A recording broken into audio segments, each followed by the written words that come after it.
जरा सोचिए, अगले गांव के मेले में अगर दो पहलवान आपस में हाथ मिला रहे हैं तो समझ लीजिए कि मेले का माहौल ही बहुत बदल जाएगा और मजा आ जाएगा। ठीक इसी तरह जैसे कि निफ्टी फिफ्टी ऊपर जाती है नीचे जाती है, जैसे लगता है कभी नाराज है कभी खुश है, ठीक इसी तरह डोनाल्ड ट्रंप है जो कि कभी नाराज कभी खुश जैसा लगता है। ऐसा लगता है कि कभी एक ही बार पूरे ईरान को ख़त्म कर देगा, तो ईरान वाले भी कभी कभी ऐसा करते हैं कि अमेरिका को ही ख़त्म कर देते हैं। पर रही बात की, ये सब कहने वाली बात है, कहीं कुछ होने वाला नहीं है।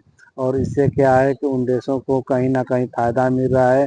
कभी ईरान धमकी देगा तो कहीं अमेरिका धमकी देगा कि मैं हार्मुज को बंद करा दूंगा, आयात निर्यात सब बंद हो जाएगा। पर रही बात की, यहाँ गौर करने वाली बात यह है कि इन लोगों को इसमें फ़ायदा होता है।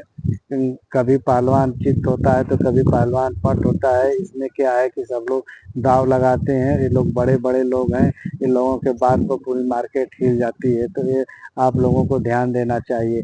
इसमें रह गई बात की, इन लोगों को फायदा मिलता है लेकिन इसमें छोटे रिटेलर लोग अपना जो कि उसमें दब जाते हैं, लेकिन उन लोगों को मालूम नहीं पड़ता है। आजकल टीवी वाले भी इन्हीं लोगों की बात करते हैं, जैसे कि वो लोग पहले ही बड़े बड़े जो हेज फंड वाले हैं, बड़े बड़े इन्वेस्टर है, जो कि जब ये लोग बोलते हैं तभी मार्केट में भाव गिरता है, ये लोग जाकर धीरे से खरीद लेते हैं। बाद में जब पॉजिटिव न्यूज आता है तो यही लोग जाकर अपना माल ऊंचे भाव पर बेच देते हैं। पर रह गई बात की, इसमें अभी न्यूज आई है कि अमेरिका और भारत की 99% डील पक्की हो गई है, जिससे कि कंप्यूटर बनाने वाली और दवाइयाँ बनाने वाली कंपनियों को भारी लाभ होगा, जिससे कि आने वाले समय में कमाई बहुत अच्छी होगी।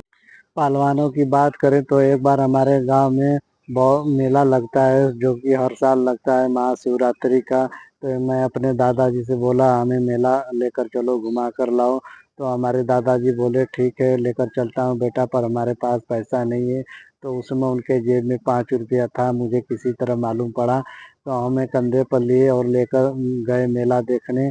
वहाँ मेला देखने गए तो मैं बोला दादाजी मुझे बंदूक चाहिए, जिसकी कीमत 5 रुपये थी। तो हमारे दादाजी बोले अगर मैं इसको बंदूक बच्चे को खरीद कर दे दूंगा तो हमारा पैसा पूरा ख़त्म हो जाएगा, जो कि 5 ही रुपया, उसमें बंदूक भी नहीं आएगी।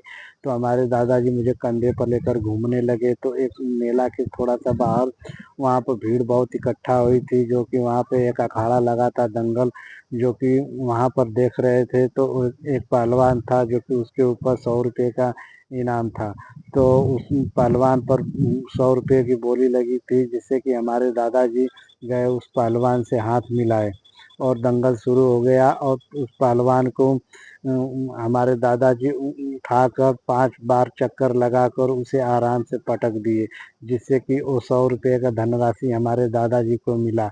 लेकिन वो जो पहलवान जो पटकाया हुआ था वो निराश नहीं हुआ, वो मायूस नहीं हुआ। मैं जब हंसने लगा, दादाजी जब पटक दिए तालियां बजने लगी, तो वो पहलवान जो पटका हुआ था वो आया, मुझे उठा लिया, बोलता है कि जितना मुझे हारने का गम नहीं है उतना मुझे आपको चाचा जीतने का खुशी है, क्योंकि आपके बच्चे को देखकर मुझे बहुत अच्छा लगा।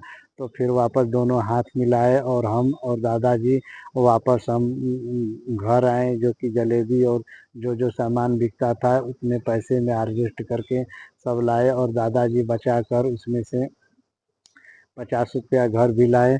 अच्छा दोस्तों, हम वीडियो बनाते हैं लॉन्ग टाइम पर, आप लोग प्लीज़ लाइक शेयर सब्सक्राइब करें, जिससे कि मैं आगे चलकर बड़ा वीडियो बनाऊं।